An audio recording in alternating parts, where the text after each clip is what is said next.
मैं फतेहपुर में 2009 में चुनाव लड़ने आया था। माननीय नेताजी ने हमको यहाँ प्रत्याशी बनाया था। तब से लेकर के हम लोगों ने लगातार अब तक संघर्ष किया है। उसी के संबंध में हमें ये कहना था कि मैं गांव-गांव जा कर के और 2009 के इलेक्शन में समाजवादी पार्टी का पहली बार यहाँ पर चुनाव जीतने का काम किया। लगातार हम लोग जनता के बीच में रहे, जो भी विकास की योजनाएं ला सकते थे 5 साल वो भी काम किया। उसके बाद हम लोग लगातार हारने के बाद भी गांव स्तर पर सुख दुख में जहां पर जनता ने याद किया हम लोग हाजिर रहे। हमारा 1 साल पहले समाजवादी पार्टी ने कैंडिडेट भी डिक्लेयर कर दिया था। फिर पता नहीं किन परिस्थितियों में गठबंधन हो गया। गठबंधन का फैसला राष्ट्रीय अध्यक्ष जी का एक तरफा था, चूँकि जनता नीचे का नहीं चाहती थी गठबंधन, लेकिन गठबंधन में टिकट बसपा को दे दी गई। हम लोगों ने कार्यकर्ताओं के आग्रह पर, लोगों के आग्रह पर समाजवादी पार्टी से जब गठबंधन में सीट चली गई तो हम लोगों ने कांग्रेस में आकर के आज हम कांग्रेस के प्रत्याशी। आपको नहीं लगता कि आपने कुछ जल्दबाजी कर दी है? नहीं, हमने कोई जल्दबाजी नहीं की। मैंने समाजवादी पार्टी में 27 साल बिताए हैं और समाजवादी पार्टी ने जब हमें छोड़ दिया तो हमें कोई ना कोई रास्ता चुनना था। तो हमने कांग्रेस का रास्ता चुना, जो कि सेकुलर दल है। सभी जाति धर्म के लोगों को चलने का काम कांग्रेस ने सदैव किया है।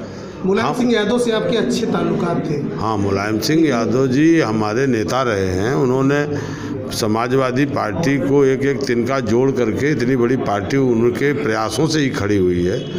और वो जब भी कोई फैसला लेते थे तो कार्यकर्ताओं की राय भी लेते थे, हम लोगों से राय लेते थे। अगर उनकी चलती तो ये गठबंधन कभी नहीं होता, ना वो कभी चाहते थे कि गठबंधन हो। मतलब ये कि उनकी कोई नहीं, हमें जहाँ तक लगता है कि उनके फैसले में, गठबंधन के फैसले में उनकी राय अगर ली जाती तो कतई पक्ष में नहीं होते, कार्यकर्ता पक्ष में। मैं फतेहपुर में समाजवादी पार्टी का एक एक कार्यकर्ता ये चाहता था कि ये समाजवादी पार्टी यहाँ से चुनाव लड़े, समाजवादी पार्टी के पास ये सीट रहे। यहाँ के संगठन ने सर्वसम्मत से प्रस्ताव करके भी भेजा कि ये सीट सपा अपने खाते में रखे, गठबंधन में दूसरा आदमी कोई जीत नहीं सकता। लेकिन फैसला एक तरफा हो गया।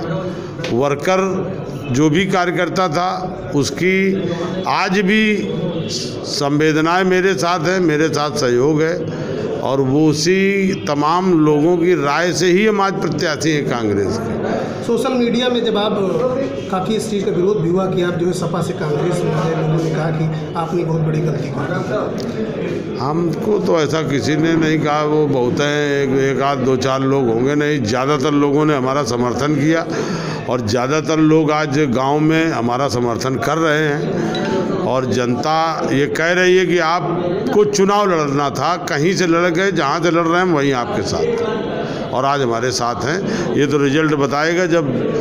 सबसे बड़ा प्रतिद्वंदी किसे मानते हैं इस चुनाव में? अब इस चुनाव में अभी तो भाजपा असमंजस में पड़ी है, कैंडिडेट नहीं तय कर पा रही है। भाजपा कैंडिडेट तय करे, एक तरफ गठबंधन है और गठबंधन का तो केवल आंकड़े से उनके पास वोट है, बाकी नीचे वोट तो जो मिलेंगे आपको पता चलेगा। और जो भी लड़ेगा वो कांग्रेस पार्टी से ही लड़ेगा। अब ये तो कैंडिडेट डिक्लेयर होने के बाद और पता चलेगा, लेकिन जो उसकी भी लड़ाई फतेहपुर में होगी वो कांग्रेस से ही होगी।